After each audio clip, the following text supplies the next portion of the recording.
먼저 이 사건 탄핵 소추안의 가결 절차와 관련하여 흠결이 있는지 살펴보겠습니다. 소추 의결서에 기재된 소추 사실이 구체적으로 특정되지 아니하였다는 점에 대하여 보겠습니다. 헌법상 탄핵 소추 사유는 공무원이 그 직무 집행에서 헌법이나 법률을 위배한 사실이고, 여기서 법률은 형사법에 한정되지 않습니다. 그리고 탄핵 결정은 대상자를 공직으로부터 파면하는 것이지 형사상 책임을 묻는 것은 아닙니다. 따라서 피청구인이 방어권을 행사할 수 있고 심판 대상을 확정할 수 있을 정도로 사실관계를 기재하면 됩니다.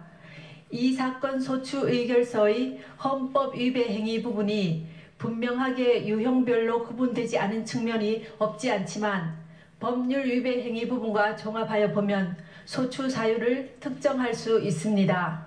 다음으로 이 사건 탄핵 소추안을 의결할 당시 국회 법사위의 조사도 없이 공소장과 신문기사 정도만 증거로 제시되었다는 점에 대하여 보겠습니다.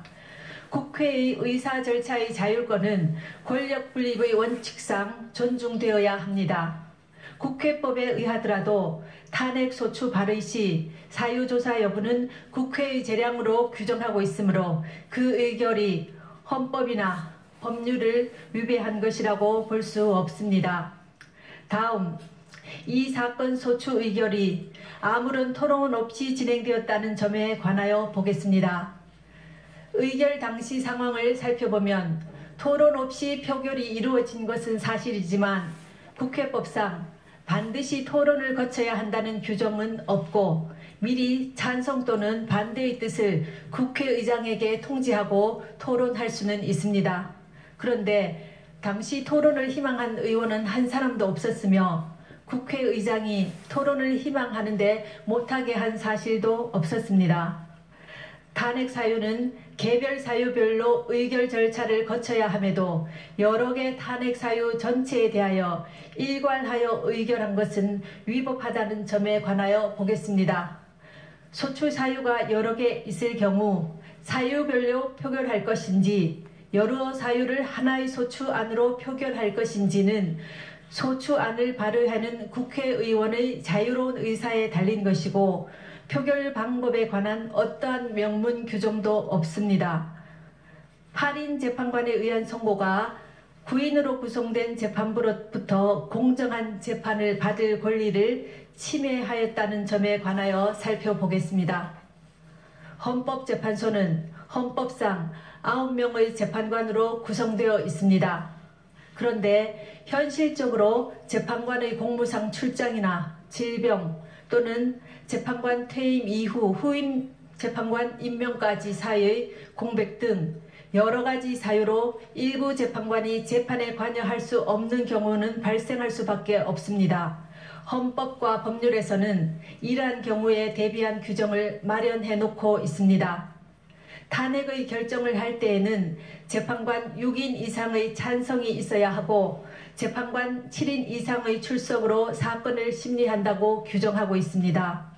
9명의 재판관이 모두 참석한 상태에서 재판을 할 수 있을 때까지 기다려야 한다는 주장은 헌재와 같이 대통령 권한대행이 헌법재판소장을 임명할 수 있는지 논란이 되고 있는 이러한 상황에서는 결국 심리를 하지 말라는 주장으로서 탄핵 소추로 인한 대통령의 권한 정지 상태라는 헌정 위기 상황을 그대로 방치하는 결과가 됩니다. 8명의 재판관으로 이 사건을 심리하여 결정하는데 헌법과 법률상 아무런 문제가 없는 이상 헌법재판소로서는 헌정 위기 상황을 계속해서 방치할 수는 없습니다. 그렇다면 국회의 탄핵 소추 가결 절차에 헌법이나 법률을 위배한 위법이 없으며 다른 적법 요건에 어떠한 흠결도 없습니다. 이제 탄핵 사유에 관하여 살펴보겠습니다. 우선 탄핵 사유별로 피청구인의 직무 집행에 있어 헌법이나 법률을 위배하였는지 여부에 대해서 살펴보겠습니다. 공무원 임명권을 남용하여 직업 공무원 제도의 본질을 침해하였다는 점에 대해서 보겠습니다. 문화체육관광부 노 국장과 진 과장이 피청구인의 지시에 따라 문책성 인사를 당하고 노 국장은 결국 명예퇴직하였으며 장관이던 유진룡은 면직되었고 대통령 비서실장 김기춘이 문화체육관광부 제1차관에게 지시하여 1급 공무원 6명으로부터 사직서를 제출받아 그중 3명의 사직서가 수리된 사실은 인정됩니다. 그러나 이 사건에 나타난 증거를 종합하더라도 피청구인이 노 국장과 진 과장이 최서원의 사익 추구에 방해가 되었기 때문에 인사를 하였다고 인정하기에는 부족하고 유진용이 면직된 이유나 김기춘이 6명의 1급 공무원으로부터 사직서를 제출받도록 한 이유 역시 분명하지 아니합니다.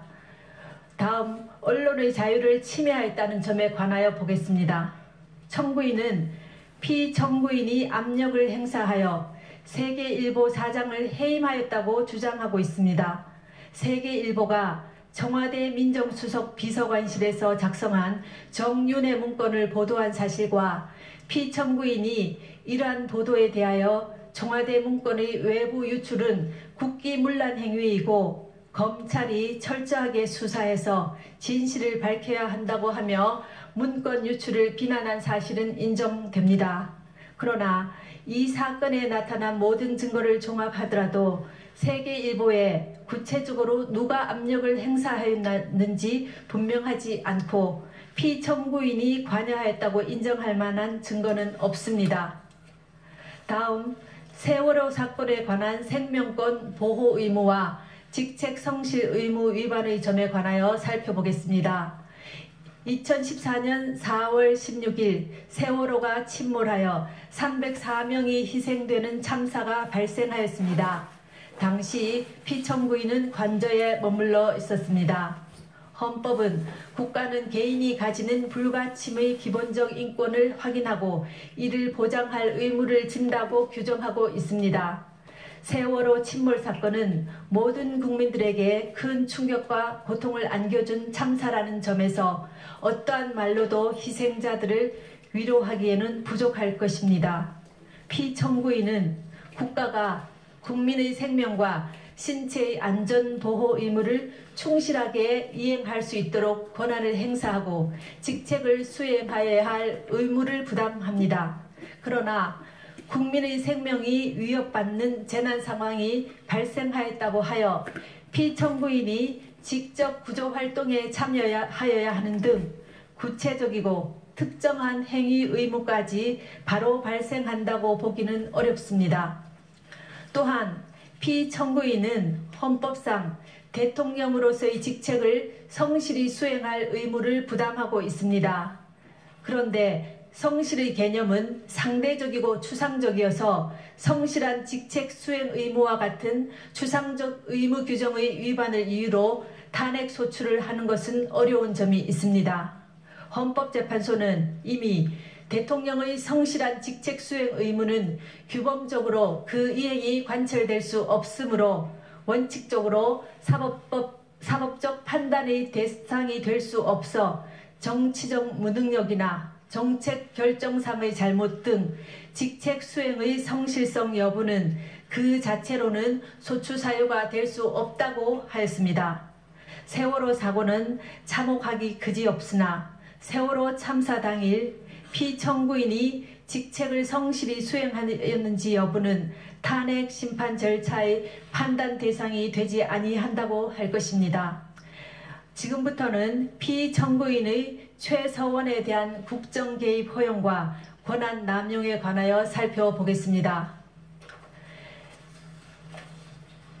피청구인에게 보고되는 서류는 대부분 부속 비서관 정호성이 피청구인에게 전달하였는데 정호성은 2013년 1월경부터 2016년 4월경까지 각종 인사자료, 국무회의 자료, 대통령 해외 순방 일정과 미국 국무부 장관 접견 자료 등 공무상 비밀을 담고 있는 문건을 최서원에게 전달하였습니다.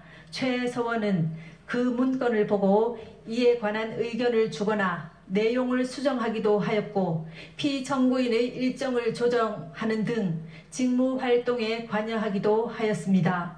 또한 최서원은 공직 후보자를 추천하기도 하였는데 그중 일부는 최서원의 이권 추구를 도왔습니다. 피청구인은 최서원으로부터 KD 코퍼레이션이라는 자동차 부품회사의 대기업 납품을 부탁받고 안종범을 시켜 현대자동차 그룹의 거래를 부탁하였습니다. 피청구인은 안종범에게 문화와 체육 관련 재단법인을 설립하라는 지시를 하여 대기업들로부터 486억 원을 출연받아 재단법인 미르, 288억 원을 출연받아 재단법인 K스포츠를 설립하게 하였습니다. 그러나 두 재단법인의 임직원 임면, 사업 추진, 자금 집행, 업무 지시 등 운영에 관한 의사결정은 피청구인과 최서원이 하였고 재단법인에 출연한 기업들은 전혀 관여하지 못했습니다. 최서원은 미르가 설립되기 직전에 광고회사인 플레이그라운드를 설립하여 운영했습니다. 최서원은 자신이 추천한 임원을 통해 미르를 장악하고 자신의 회사인 플레이그라운드와 용역 계약을 체결하도록 하여 이익을 취하였습니다.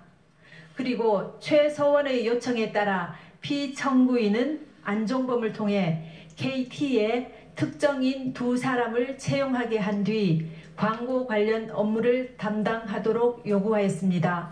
그 뒤 플레이그라운드는 KT의 광고 대행사로 선정되어 KT로부터 68억여 원에 이르는 광고를 수주했습니다. 또 안종범은 피청구인 지시로 현대자동차 그룹의 플레이그라운드 소개 자료를 전달했고 현대와 기아자동차는 신생 광고회사인 플레이그라운드에 9억여 원에 달하는 광고를 발주했습니다. 한편 최서원은 K스포츠 설립 하루 전에 더 블루K를 설립하여 운영했습니다. 최서원은 노승일과 박헌영을 K스포츠의 직원으로 채용하여 더 블루K와 업무 협약을 체결하도록 했습니다. 피청구인은 안종범을 통하여 그랜드코리아 레저와 포스코가 스포츠팀을 창단하도록 하고 더블루K가 스포츠팀의 소속 선수 에이전트나 운영을 맡기도록 하였습니다. 최서원은 문화체육관광부 제2차관 김종을 통해 지역 스포츠클럽 전면 개편에 대한 문화체육관광부 내부 문건을 전달받아 K스포츠가 이에 관여하여 더블루K가 이익을 취할 방안을 마련했습니다. 또 피청구인은 롯데그룹 회장을 독대하여 5대 거점 체육인재 육성사업과 관련해 하남시에 체육시설을 건립하려고 하니 자금을 지원해 달라고 요구하여 롯데는 K스포츠에 70억 원을 송금했습니다. 다음으로 피청구인의 이러한 행위가 헌법과 법률에 위배되는지 보겠습니다. 헌법은 공무원을 국민 전체에 대한 봉사자로 규정하여 공익의 실현 의무를 천명하고 있고 이 의무는 국가공무원법과 공직자윤리법 등을 통해 구체화되고 있습니다. 피청구인의 행위는 최서원의 이익을 위해 대통령의 지위와 권한을 남용한 것으로서 공정한 직무 수행이라고 할 수 없으며 헌법과 국가공무원법, 공직자윤리법 등을 위배한 것입니다. 또한 재단법인 미르와 K스포츠의 설립, 최서원의 이권 개입에 직간접적으로 도움을 준 피청구인의 행위는 기업의 재산권을 침해하였을 뿐만 아니라 기업 경영의 자유를 침해한 것입니다. 그리고 피청구인의 지시 또는 방치에 따라 직무상 비밀에 해당하는 많은 문건이 최서원에게 유출된 점은 국가공무원법의 비밀 엄수 의무를 위배한 것입니다. 지금까지 살펴본 피청구인의 법 위반 행위가 피청구인을 파면할 만큼 중대한 것인지에 관하여 보겠습니다. 대통령은 헌법과 법률에 따라 권한을 행사해야 함은 물론 공무수행은 투명하게 공개하여 국민의 평가를 받아야 합니다. 그런데 피청구인은 최서원의 국정개입 사실을 철저히 숨겼고 그에 관한 의혹이 제기될 때마다 이를 부인하며 오히려 의혹 제기를 비난하였습니다.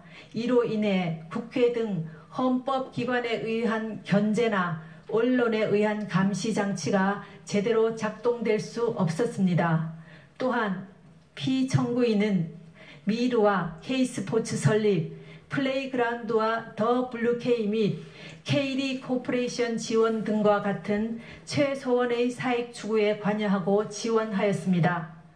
피청구인의 헌법과 법률 위배 행위는 재임 기간 전반에 걸쳐 지속적으로 이루어졌고 국회와 언론의 지적에도 불구하고 오히려 사실을 은폐하고 관련자들을 단속해 왔습니다. 그 결과 피청구인의 지시에 따른 안종범, 김종, 정호성 등이 부패 범죄 혐의로 구속 기소되는 중대한 사태에 이르렀습니다. 이러한 피청구인의 위헌 위법 행위는 대의민주주의 원리와 법치주의 정신을 훼손한 것입니다. 한편 피청구인은 대국민 담화에서 진상규명에 최대한 협조하겠다고 하였으나 정작 검찰과 특별검사의 조사에 응하지 않았고 청와대에 대한 압수수색도 거부하였습니다. 이 사건 소추와 관련한 피청구인의 일련의 언행을 보면 법 위배 행위가 반복되지 않도록 하여야 할 헌법 수호 의지가 드러나지 않습니다. 결국 피청구인의 위헌 위법 행위는 국민의 신임을 배반한 것으로 헌법 수호의 관점에서 용납될 수 없는 중대한 법 위배 행위라고 보아야 합니다. 피청구인의 법 위배 행위가 헌법 질서에 미치는 부정적 영향과 파급 효과가 중대하므로 피청구인을 파면함으로써 얻는 헌법 수호의 이익이 압도적으로 크다고 할 것입니다. 이에 재판관 전원의 일치된 의견으로 주문을 선고합니다. 주문, 피청구인 대통령 박근혜를 파면한다. 이 결정에는 세월호 참사와 관련하여 피청구인은 생명권 보호 의무를 위반하지는 않았지만 헌법상 성실한 직책 수행 의무 및 국가공무원법상 성실 의무를 위반하였고 다만 그러한 사유만으로는 파면 사유를 구성하기 어렵다는 재판관 김이수, 재판관 이진성의 보충 의견이 있습니다. 또한 이 사건 탄핵 심판은 보수와 진보라는 이념의 문제가 아니라 헌법 질서를 수호하는 문제로서 정치적 패습을 청산하기 위하여 파면 결정을 할 수밖에 없다는 재판관 안창호의 보충 의견이 있습니다. 이것으로 선고를 모두 마칩니다.